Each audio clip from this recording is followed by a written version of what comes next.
Mon pote, j'ai un truc à te dire aujourd'hui. Le ciel est pas fermé. Le garde-manger de Dieu est pas vide. Le problème, c'est jamais le fournisseur.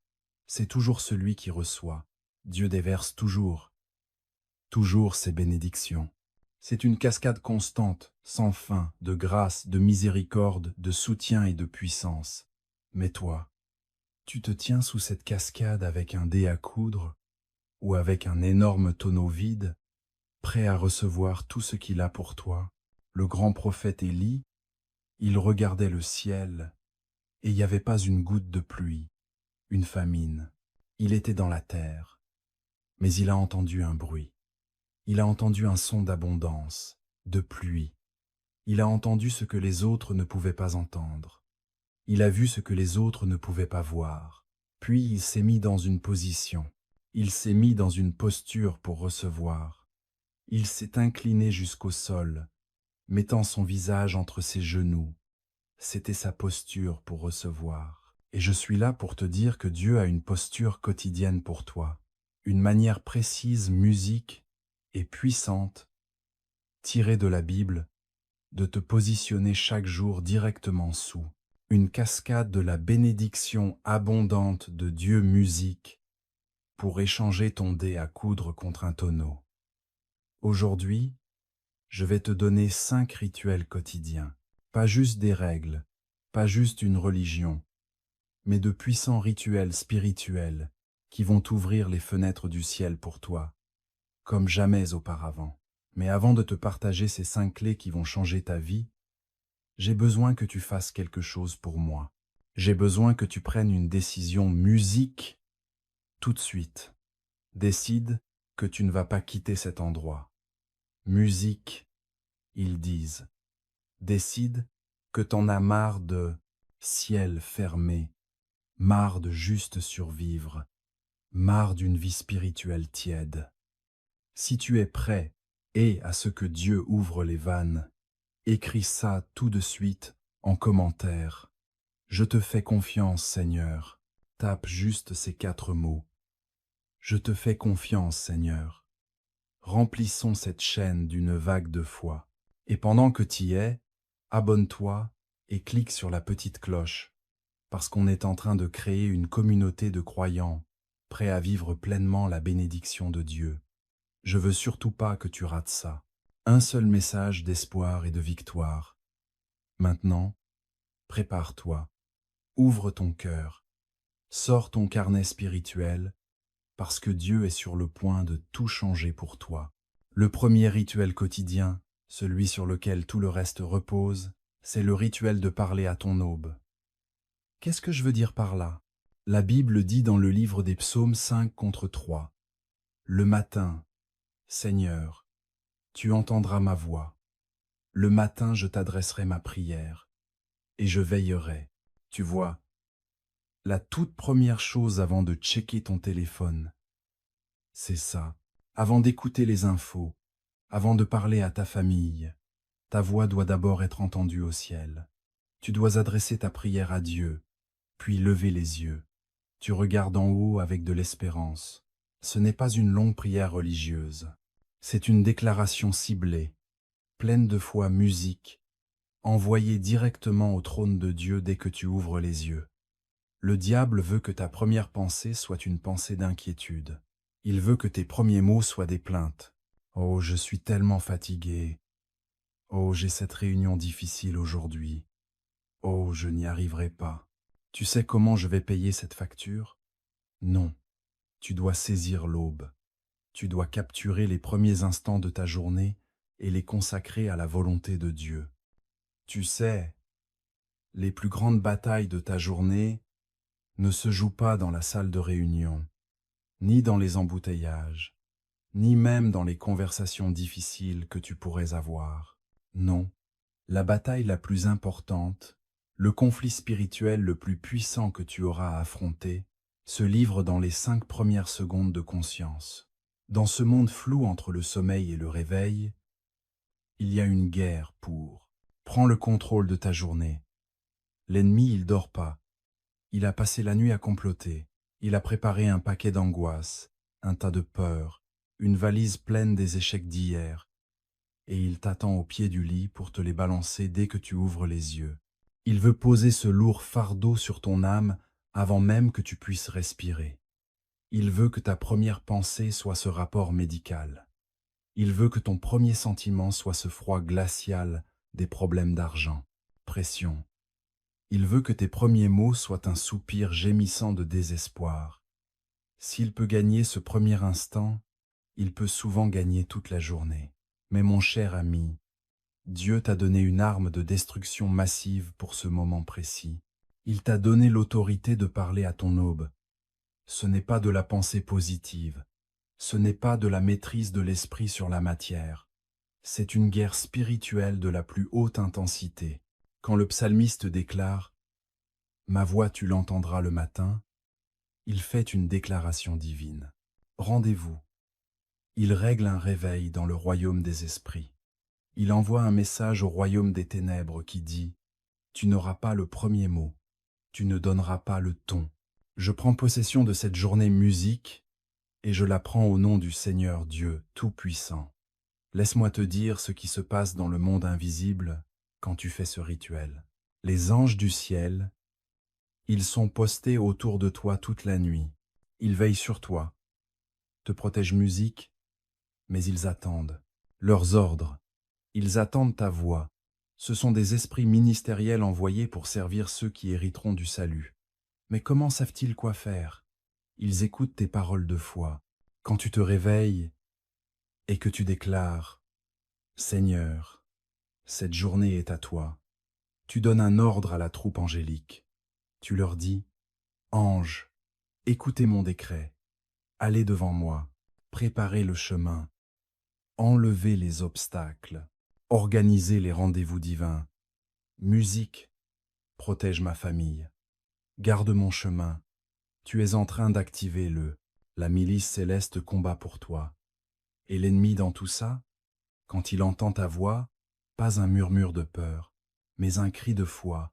Musique, ça le fout en panique. Il s'attendait à de la peur. Il était prêt à se battre contre un chrétien faible, perdu, vaincu. Mais au lieu de ça, il tombe sur un guerrier, armé de la parole de Dieu, qui parle avec l'autorité du ciel et commande à l'atmosphère elle-même de se plier à la volonté de Dieu. Il est obligé de reculer. La Bible dit « Résiste au diable, et il fuira loin de toi. » C'est comme ça que tu lui tiens tête au moment le plus crucial, à l'aube. Tu résistes à son plan pour une mauvaise journée. Tu résistes à sa mission de dépression et de défaite. Tu le combats avec l'épée de l'esprit musique, qui est la parole de Dieu qui sort de ta bouche. Maintenant, tu dois piger la puissance de tes mots. Tes mots, ce ne sont pas juste des sons. Ce sont des vecteurs. Ils portent soit la foi, soit la peur. Ils portent soit la vie, soit la mort. Quand Dieu a créé le monde, il n'a pas. Pense juste à ça pour que ça existe. Musique, il l'a dit. Que la lumière soit, et la lumière fut. Toi, musique, t'es créé à son image. On t'a donné le pouvoir, au nom de Jésus, de parler à ta situation. Alors quand tu es allongé dans ton lit et que tu parles à ta journée, tu fais un acte créatif. Tu appelles des choses qui ne sont pas encore comme si elles l'étaient déjà. T'espères pas juste passer une bonne journée. Tu déclares prophétiquement une bonne journée qui arrive. Tu appelles la faveur. Là où il y avait peu, être de l'hostilité. Tu appelles la provision là où il y avait un manque. Tu appelles la paix là où il y avait le chaos. Tu construis littéralement le cadre de ta journée avec tes mots avant même que l'ennemi ait eu la chance de poser sa fondation de destruction. Et ce n'est pas une longue prière compliquée. Dieu n'est pas impressionné par ton vocabulaire religieux. Il écoute le cri de ton cœur rempli de foi en ses promesses. Ça peut être aussi simple que « Jésus, je t'appartiens aujourd'hui. Couvre-moi, ainsi que ma maison, de ton sang. Ta faveur est sur moi, ta sagesse me guide, ta provision me soutient. Je déclare que je suis plus qu'un vainqueur par Christ qui m'aime. Tu vois, tu ne demandes pas à Dieu d'être bon avec toi. Tu affirmes ce qu'il a déjà promis. Tu te le rappelles à toi-même. Tu le rappelles au diable et tu rappelles à Dieu son alliance. Et Dieu veille sur sa parole pour l'accomplir. Imagine ta journée comme un vaste champ vide de neige fraîche, le premier à y marcher. Ce que tu laisses derrière toi marque le plus, c'est le chemin que les autres auront tendance à suivre. Si tu laisses le diable traverser ton terrain en premier, musique, il y laissera des traces profondes d'inquiétude, de peur et d'échec. Mais quand tu parles à ton aube, c'est toi qui es le premier à marcher sur ce champ intact. Et à chaque pas de foi, à chaque affirmation de la promesse de Dieu, tu traces un chemin de victoire, un chemin de bénédiction, un chemin de connexion divine. Tu définis la trajectoire que toute ta journée va suivre. Alors je t'en supplie, demain matin, ne prends pas ton téléphone, n'allume pas la télé, ne te lance même pas dans cette première conversation anxieuse avec toi-même. Que le tout premier acte conscient de ta journée soit un acte de guerre spirituelle et une déclaration prophétique. Que ta voix résonne dans le ciel avant même qu'elle ne se fasse entendre ailleurs. Saisis l'aube et tu sauras dominer ta journée. C'est la base. C'est là que la puissance commence à couler. Mais ce n'est que le début, parce qu'après avoir parlé à ton aube, il faut passer à l'action absolument vitale. Musique. Tu dois ouvrir ton cœur et ton esprit pour recevoir la langue même du ciel. Il faut apprendre à te nourrir de ce qui rendra ta foi solide et ta victoire certaine. Le deuxième rituel quotidien découle directement du premier. C'est le rituel de se nourrir de l'invisible. L'homme ne vit pas de pain seulement, mais de toute parole qui sort de la bouche de Dieu. Tu manges de la nourriture physique tous les jours, non? Pourquoi? Pour renforcer ton corps. Mais qu'en est-il de ton esprit? Ton homme spirituel est affamé. Tu essaies de mener des combats spirituels, de surmonter des problèmes énormes et de croire en des bénédictions miraculeuses avec un esprit faible, mal nourri, affamé. Ça doit arrêter. Tu dois avoir un rendez-vous quotidien avec la parole de Dieu. Pas juste lire un verset pour dire que c'est fait. Je parle de te régaler. Je parle de prendre la parole, de la mâcher, de méditer dessus, de la digérer jusqu'à ce qu'elle fasse partie de ton sang spirituel. Tu as parlé à ton aurore. Tu as planté ton drapeau de la victoire musique dans la terre fraîche du nouveau jour. L'ennemi est en fuite. L'ambiance est pleine de foi. Mais maintenant, il faut que tu te renforces pour la bataille qui arrive. Tu as déclaré la guerre. Mais un soldat ne peut pas se battre le ventre vide. Musique. Et c'est ça, la grande tragédie que je vois dans l'Église, aujourd'hui. Tellement de croyants essaient de combattre le diable avec un esprit affamé. Ils sortent de chez eux le matin. Ils ont fait une belle déclaration. Mais leur musique, esprit, est tellement maigre, tellement faible, tellement amaigri à force de ne pas être vraiment nourri. Dès que le premier petit souci arrive, ça te met complètement K.O. Ton esprit, le vrai toi à l'intérieur, a besoin de nourriture bien plus que ton corps n'a besoin du petit-déj. Ton esprit doit se régaler. Regarde ta propre vie. Tu n'imaginerais jamais passer une semaine entière sans avaler un seul repas. Ton corps deviendrait faible, tu aurais des vertiges. Tu finirais par t'écrouler et te faire emmener à l'hôpital. Mais toi, tu peux passer des semaines, des mois, parfois même des années sans. Musique, donner à ton esprit un seul repas solide de la parole de Dieu. Et tu te demandes pourquoi tu es spirituellement étourdi, pourquoi tu t'effondres sous la moindre pression. Musique, pourquoi tu n'as pas la force de résister à la tentation ou de croire en des miracles. Mon cher ami, tu laisses mourir de faim ton esprit, alors que tu nourris ton corps 3 fois par jour. Il faut que ça change. La Bible dit, « L'homme ne vivra pas de pain seulement, mais de toute parole qui sort de la bouche de Dieu. » Le mot vivre ici, ça veut dire être vivant, prospérer, vraiment. Sois énergique, sois fort. Tu ne vis pas vraiment. Tu te contentes juste d'exister. Si tu ne te nourris pas chaque jour de la parole de Dieu, et je ne parle pas de lire un verset comme tu lis un titre de journal. Je ne parle pas d'un petit moment de dévotion d'une minute que tu oublies 60 secondes après. C'est comme jeter une seule cacahuète à un homme perdu dans le désert qui n'a pas mangé depuis une semaine. C'est cruel. Ce n'est pas suffisant. Je parle de festin. Qu'est-ce que tu fais quand tu t'assois devant un bon repas? Un banquet magnifique? Tu ne te contentes pas de regarder la bouffe puis de t'en aller.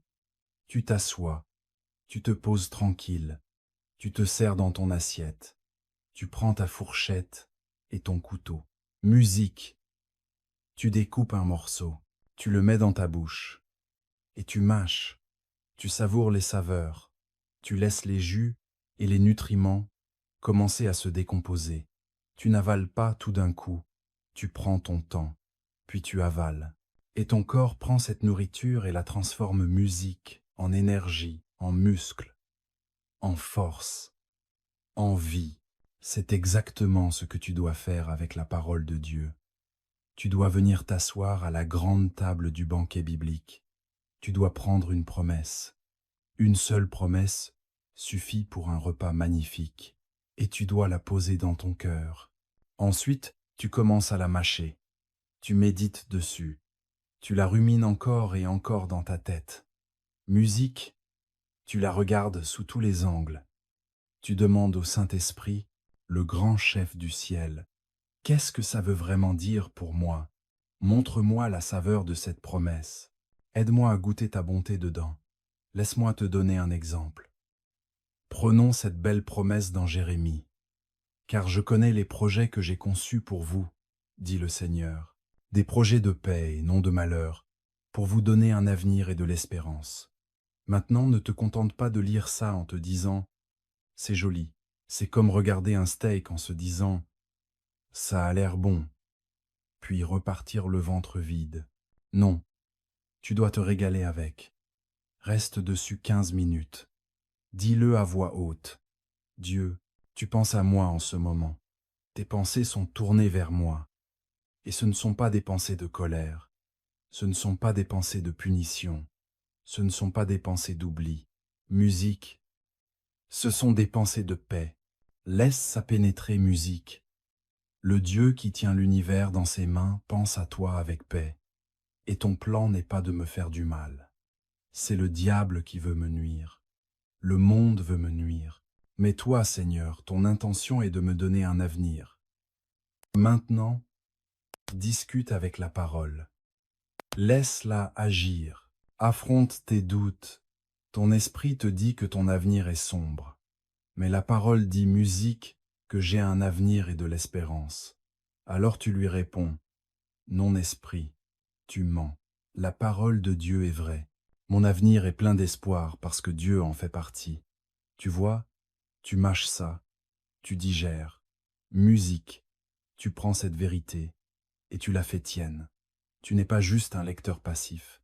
Tu es un acteur actif d'un repas divin. C'est comme ça que la foi se construit. La foi vient de ce qu'on entend, et ce qu'on entend vient de la parole de Dieu. Quand tu entends ta propre voix, quand tu parles la parole de Dieu, et que tu entends ton esprit être en accord avec l'esprit de Dieu, quelque chose de puissant s'allume en toi, et supérieur à musique, et supérieur à. La promesse abstraite devient une réalité concrète dans ton esprit. Quand tu fais ça tous les jours, un truc miraculeux commence à se passer.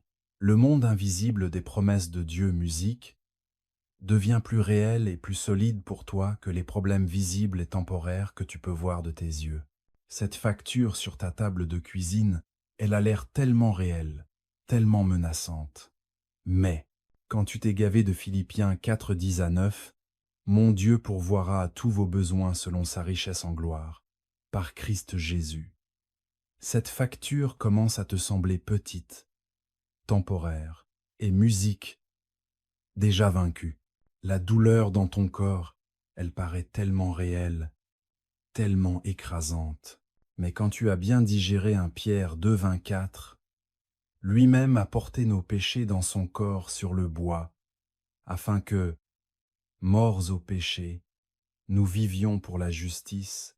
C'est par ces blessures que vous avez été guéris. Cette douleur doit plier le genou devant ça. Vérité plus grande. Tu commences à vivre de l'intérieur vers l'extérieur. Ton esprit, maintenant fort et nourri, commence à dominer ton corps faible et tes circonstances difficiles. Au lieu que ton corps faible et tes difficultés dominent ton esprit, tu construis une forteresse en toi, brique par brique, repas après repas, promesse après promesse. Et quand les tempêtes de la vie arriveront, et elles arriveront, tu ne seras pas ébranlé parce que tu as été renforcé puissamment à l'intérieur de toi. Tu t'es nourri de l'inébranlable, de l'éternel, la vérité solide comme un roc de la parole de Dieu. Ce n'est pas une théorie, c'est le soutien quotidien pratique d'une vie chrétienne victorieuse. Mais ça, ce n'est toujours pas suffisant. Un soldat solide, bien nourri, doit maintenant savoir comment utiliser ses armes. Il doit savoir comment prendre cette foi, cet esprit nourri, et affronter l'ennemi au combat. Il doit apprendre à ouvrir la bouche, non seulement pour se nourrir, mais pour ordonner aux montagnes dans sa vie de bouger. Le troisième rituel est puissant, et beaucoup de gens le négligent à leur propre détriment.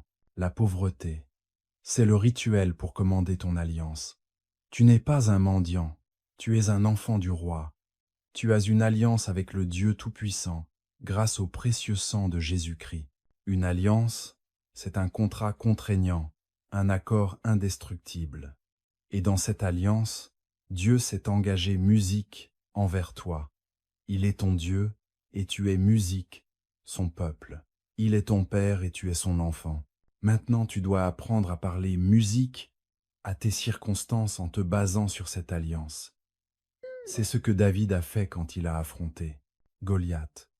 Il n'a pas dit « Dieu, j'espère que tu vas m'aider ». Il a dit « Toi, tu viens avec une épée et une lance, mais moi je viens au nom du Seigneur des armées, le Dieu des armées d'Israël, que tu as défié. » Il a défié le géant en s'appuyant sur son alliance. Alors maintenant, tu as parlé à ton destin. Tu as nourri ton esprit avec la parole puissante de Dieu. Tu n'es plus faible. Tu n'es plus dans l'ignorance. Tu es fort dans le Seigneur et dans la puissance de sa force. Mais, écoute-moi bien, c'est là que beaucoup de croyants bien nourris mais puissants échouent. Ils ont la force, ils ont la connaissance, mais ils gardent tout ça enfermé à l'intérieur. Ils traitent leur foi comme une belle pièce de musée, quelque chose à admirer, à étudier, à discuter en petits groupes, musique. Mais ils ne la sortent jamais de sa vitrine pour l'utiliser comme elle est censée l'être.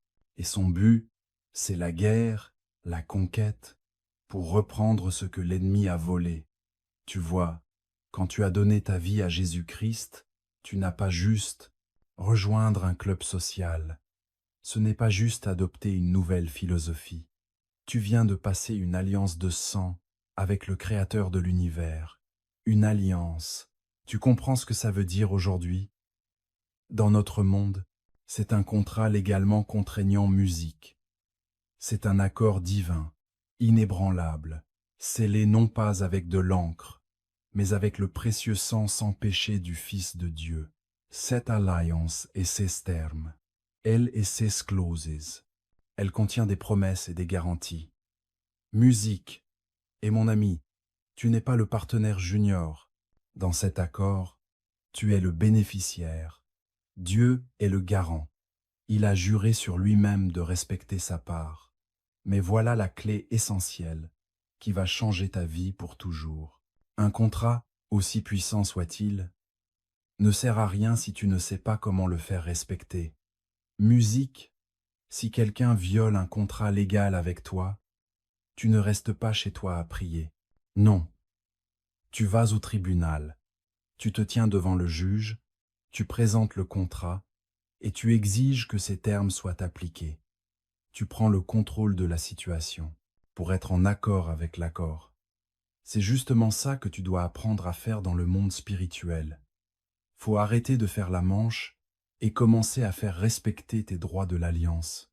Regarde David, un gamin musique, face à un tueur pro de 70 mètres, nommé Goliath. Qu'est-ce qu'il a fait? Il n'a pas prié à moitié, genre « Oh Dieu, j'espère que tu vas m'aider un peu aujourd'hui ». Non, il s'est appuyé sur son alliance. Il connaissait les histoires. Il savait que le Dieu d'Israël avait une alliance avec son peuple. Musique. Et ce Philistin non circoncis, c'était défiant les armées du Dieu vivant. Alors David ne s'est pas contenté de parler à Dieu de Goliath. Il a parlé à Goliath de son Dieu. Il lui a ordonné. Il a dit, « Tu viens vers moi avec une épée, une lance et un javelot. Mais moi, je viens vers toi au nom du Seigneur des armées, le Dieu des armées d'Israël, que tu as défié. Aujourd'hui, le Seigneur va te livrer entre mes mains musique, et je te frapperai pour te couper la tête. » Il n'espérait pas la victoire. Il proclamait musique, la victoire, le caractère d'alliance de son Dieu. Il ordonnait aux géants de tomber. Maintenant, je te demande encore, c'est quoi ton Goliath? C'est une montagne de dettes qui te bloque l'avenir. Arrête de pleurnicher et commence à lui ordonner de partir. Tu dois t'appuyer sur ton droit d'alliance à la provision. La Bible dit dans le psaume 23, « Le Seigneur est mon berger, je ne manquerai de rien. » Musique. Et dans Philippiens, ça dit, « Mon Dieu pourvoira à tous vos besoins selon sa richesse, dans la gloire, en Christ Jésus. » C'est ton contrat. Alors regarde ça.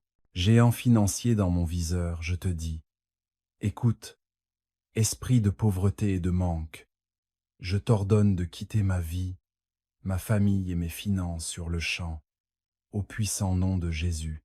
Mon Dieu est ma source et mon pourvoyeur. Je déclare que mon compte en banque est sous la juridiction du ciel. J'appelle l'annulation surnaturelle de mes dettes. Je commande à de nouveaux flux de revenus de venir à moi. J'invoque des idées divines et des opportunités qui apporteront abondance et gloire à Dieu. Tu n'as aucun droit légal. J'ai le droit d'être ici parce que mon Dieu d'alliance a promis de pourvoir à tous mes besoins. Alors, je t'ordonne, au nom de Jésus, dégage. Tu vois la différence? Tu ne quémandes pas de l'argent à Dieu.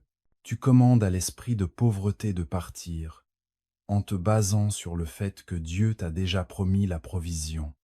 Musique, tu appliques une œuvre déjà accomplie. Ton Goliath, c'est une maladie qui s'est installée dans ton corps. Tu ne dois pas l'accepter. Ton corps est le temple du Saint-Esprit. Tu as été racheté à un prix. Tu as une alliance, droit à la santé et à l'intégrité. La Bible dit dans 1 Pierre, « C'est par ces blessures que tu as été guéri. » C'est au passé. C'est une action accomplie. Alors tu t'adresses directement à cette maladie. Tu dis, « Toi, esprit de faiblesse, je casse ton plan sur mon corps. Je couvre chaque organe, chaque tissu, chaque cellule par le sang de Jésus. Mon corps n'est pas ta maison. C'est le temple du Dieu vivant. Par les blessures de Jésus, je suis guéri. Donc, je commande à chaque douleur, à chaque signe de maladie, à chaque faiblesse de quitter mon corps maintenant. Je parle force à mes os, santé à ma chair et vie à chaque partie de moi. Sois guéri au nom de Jésus. Ce n'est pas une suggestion, c'est un ordre. Tes paroles, quand elles sont prononcées avec foi et fondées sur l'alliance, sont la monnaie légale du domaine spirituel. Elles ont la même autorité que les paroles de Jésus quand il a dit à la tempête « Paix, calme-toi ». Il commandait la création en se basant sur son autorité. Toi, tu commandes l'ennemi grâce à l'autorité que le sang t'a donnée, de Jésus. Tu es un enfant du roi. Tu ne te laisses pas écraser par les problèmes de ce monde. Tu ne négocies pas avec le diable. Tu lui remets un avis d'expulsion. Tu prends le contrôle de ta santé. Tu prends le contrôle de ta paix. Tu prends le contrôle de ta famille. Tu commandes à ton destin de s'aligner sur la volonté parfaite de Dieu, telle qu'elle est révélée dans sa parole. Ça doit devenir un rituel quotidien. Chaque jour musique. Tu traverses ta vie, ta maison, ton boulot, et tu parles aux choses qui ne vont pas, même si c'était le cas. Tu commandes à l'atmosphère de changer. Tu commandes à la faveur de t'entourer comme un bouclier. Tu commandes aux connexions divines de venir à toi. Tu n'attends pas que Dieu agisse. C'est Dieu qui attend que tu agisses sur ce qu'il t'a déjà donné. Il regarde pour voir si tu vas utiliser l'autorité qu'il a achetée pour toi à la croix. Ô mon ami, lève-toi, arrête de te laisser écraser par le diable. Tu as une alliance, tu as un contrat, tu as des droits et des privilèges. Musique, fais-les respecter. Parle à ta montagne. Ordonne à ton géant de tomber. Mais attends, il y a encore un mystère profond ici. Il y a une autre action puissante et concrète que tu dois faire pour que cet ordre fonctionne vraiment dans le monde naturel. Il y a une clé qui finance littéralement ta foi musique et qui débloque la récolte que tu as commandée. Maintenant, le quatrième rituel, c'est là que la puissance se libère de manière tangible. C'est le rituel de la libération de la semence. Le royaume de Dieu fonctionne selon le principe du temps de semer et de la récolte. Si tu veux, pour récolter, il faut d'abord semer une graine. Tu ne peux pas moissonner là où tu n'as rien semé. Beaucoup prient pour une récolte dans leur vie, mais ils n'ont pas de grange parce qu'ils n'ont jamais planté de graine. Ta graine, c'est tout ce que Dieu t'a donné de précieux et que tu peux offrir pour ses desseins. Ça peut être ton temps, ton talent, ton amour, ton pardon, mais le plus concret, c'est tes finances. Quand tu donnes la dîme et les offrandes, tu ne paies pas juste une facture à l'église. Non, tu es en train de planter une graine financière, semée dans le sol fertile du royaume de Dieu. Et tu activates une loi spirituelle. Donne, et on te donnera. Une bonne mesure, tassée, secouée, qui déborde, sera versée dans ton giron. Tu as parlé à l'aube. Tu t'es nourri de la parole. Tu as ordonné à tes géants, au nom de Jésus. C'est merveilleux, c'est puissant. Mais maintenant, je dois te poser une question très sérieuse, très pratique. Comment comptes-tu financer le miracle que tu viens d'ordonner? Comment tu comptes ramener l'abondance surnaturelle du ciel dans le monde réel de ton compte en banque, ton placard, musique, ta vie? La foi sans action, ça sert à rien. Tu peux gueuler toute la journée pour une récolte. Mais si t'as pas planté une seule graine, t'es juste un paysan qui crie dans un champ vide. Mon pote, faut que tu piges bien la loi fondamentale, immuable et irrévocable du royaume de Dieu. C'est la loi du temps des semailles et de la moisson. C'est pas une suggestion, c'est pas juste une bonne idée, c'est une loi aussi certaine que celle de la gravité. Tu lâches une pierre, elle tombe. Tu plantes une graine, elle pousse. Dieu lui-même a mis cette loi en marche le troisième jour de la création. Et il ne l'a jamais annulée. Tout dans le royaume de Dieu fonctionne selon ce principe. Tout.